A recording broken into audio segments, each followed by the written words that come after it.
हमारा ये जो डॉगी है, इसके हमारे घर में आने की स्टोरी बहुत ही इंटरेस्टिंग है। और इस स्टोरी को मैं शेयर करने से पहले कुछ बोलना चाहती हूँ, कुछ रिक्वेस्ट करना चाहती हूँ। मैं ये बोलना चाहूँगी कि डॉग ही नहीं, सिर्फ डॉग ही नहीं, बल्कि जितने भी एनिमल्स होते हैं वो सारे ही इनोसेंट होते हैं। उन सब के अंदर फीलिंग होती है। डॉग्स वफ़ादार होते हैं, इनोसेंट होते हैं, पर इसका मतलब ये नहीं कि बाकी के एनिमल्स नहीं होते हैं। हमें सारे एनिमल्स को इसी तरीके से देखना चाहिए, क्योंकि अगर आप रिसर्च करोगे, पता करोगे, तो आपको पता चलेगा कि सारे ही एनिमल्स के अंदर ह्यूमन बीइंग के लिए फीलिंग्स होती है। उनको भी पेन होता है, वो भी सब चीज़ें अंडरस्टैंड करते हैं। स्पेशली मैं उन लोगों के लिए बोलना चाहूँगी जो जानवरों को मतलब इस तरीके से ट्रीट करते हैं जैसे कि वो एक नॉन लिविंग थिंग है, जैसे कि उनको कुछ दर्द ही नहीं होता है।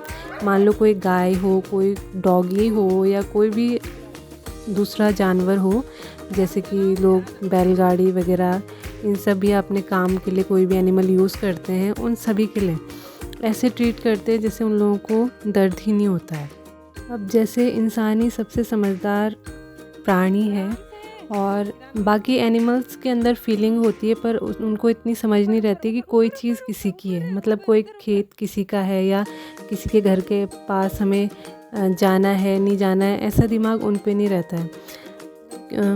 तो कोई जानवर कभी किसी के खेत में चला जाता है गलती से, वैसे भी इतने सारे आवारा छोड़े रहते हैं जानवर, गाय वगैरह और डॉगी भी बाहर ही रहते, किसी के घर के पास चले जाते, तो कई लोग उनको इस तरीके से मारते हैं, इस तरीके से भगाते हैं, उनको बहुत ज़्यादा मारते हैं। ये नहीं सोचते कि उनको कितना दर्द हो रहा होगा। अब जैसे हम लोगों को दर्द होता है, वैसे तो उन लोगों को भी होता है।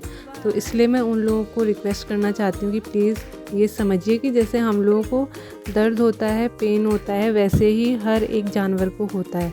अब वो दिखा नहीं रहे, वो बोल नहीं सकते, इसका मतलब ये नहीं कि हम उनको कैसे भी ट्रीट कर लें।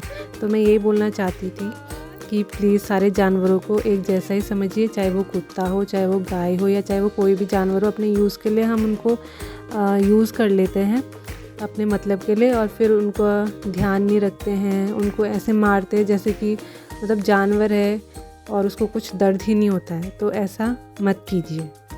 तो अब मैं बताती हूँ अपने डॉग की प्यारी सी स्टोरी। बात है 2019 की लास्ट मंथ्स की। तो हमारे घर के बाहर हमें एक डॉगी नज़र आया जो कि बैठा हुआ था। ब्लैक कलर का डॉगी था जिसके कि गले में एक पट्टा बंधा हुआ था और उसकी एज लग रही थी 6-7 महीने की। तो हमें लगा कि किसी का पालतू डॉगी है, तो ऐसे ही घूमते घूमते आ गया होगा और यहाँ पे बैठ गया होगा। तो फिर हमने सोचा अपने टाइम पे जब ये खुद ही अपने घर चले जाएगा कुछ टाइम में, अगर किसी का पालतू डॉगी होगा। पर फिर हमने देखा कि 1-2 दिन तक वो एक ही जगह पे बैठा हुआ था चुपचाप। तो काफ़ी देर उसको बैठे हुए हो गई थी। तो मैंने और मेरी सिस्टर ने सोचा कि इसने कुछ खाया नहीं होगा, तो इसको रोटी वगैरह कुछ दे देते हैं, क्योंकि हमारे घर के आसपास कोई भी डॉगी वगैरह या कोई भी जानवर आए तो हम उसको खाना वाना देते रहते थे। तो हमने सोचा इसको भी रोटी दे देते हैं। तो हम लोग रोटी गए और उसको रोटी देने लग गए। तो हम उसको देने के लिए रोटी लेके गए, इसको खिला देते हैं रोटी, और उसको बुला के हम रोटी देने के लिए बुलाने लग गए। पर वो डरा डरा सा दिख रहा था, मतलब वो हम लोगों के पास नहीं आ रहा था रोटी लेने के लिए।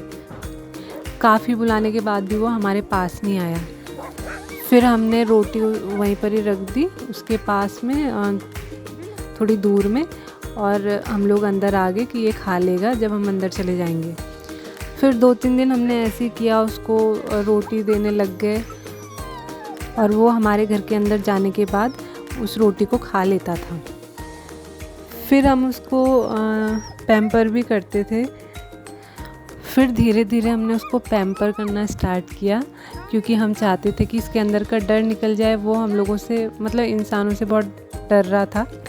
फिर धीरे धीरे उसको हम पे ट्रस्ट होने लग गया, और जब हम उसको बुलाते थे तो वो हमारे पास भी आने लग गया। फिर उसके बाद उसने वहीं पर ही रहना स्टार्ट कर दिया हमारे घर के पास में, और वो कहीं गया ही नहीं। फिर हमारे पड़ोस में कुछ स्टूडेंट्स रहते थे, एक भैया रहते थे, वो लोग भी उसको खाना देने लग गए। फिर वो इधर ही रहने लग गया हमारे घर के पास में। वो वहीं रहता था, तो फिर हमारे घर के पास में और भी जो पहले से जो डॉग्स घूमते रहते थे, तो ये उनके साथ खेलने के लिए जाने की कोशिश करता था। मतलब इसका मन करता था कि उनके साथ मैं भी खेलूं, पर ये उनके लिए अननोन था, वो इसको नहीं जानते थे, तो वो इसको काटने के लिए आते थे। और उन्होंने इस पे कई बड़े बड़े घाव भी कर दिए थे, क्योंकि इसको जानते नहीं थे। और सारे डॉगी की ये होता ही है कि उनके एरिया में कोई नया कुत्ता दिखे उनको, वो काटने को भी चले जाते हैं कभी कभी। और फिर ये भी भौंकता था जो अनजान लोग आते थे घर के आसपास, क्योंकि हमारे घर के पास खेत तो लोग अपने खेतों में जाते थे और फिर लोग डर भी जाते थे। तो फिर इसलिए इन कारण से हमने इसको घर में ही रखना शुरू कर दिया, ताकि ये भी सेफ़ रहे और लोग जो आने जाने वाले लोग हैं वो भी इससे ना डरें। तो ये है हमारे डॉगी के हमारे घर में आने की स्टोरी। और ये बहुत ही समझदार है, बहुत ही समझदार हो गया है। पहले जैसा हमें दिखा था बिल्कुल चुपचाप, इंसानों से डरा हुआ, उससे बिल्कुल अलग हो गया है अब। और इसको हम जो भी चीज़ें सिखाते हैं ये बहुत जल्दी समझ जाता है, और ये किसी भी बड़ी ब्रीड से कम नहीं लगता।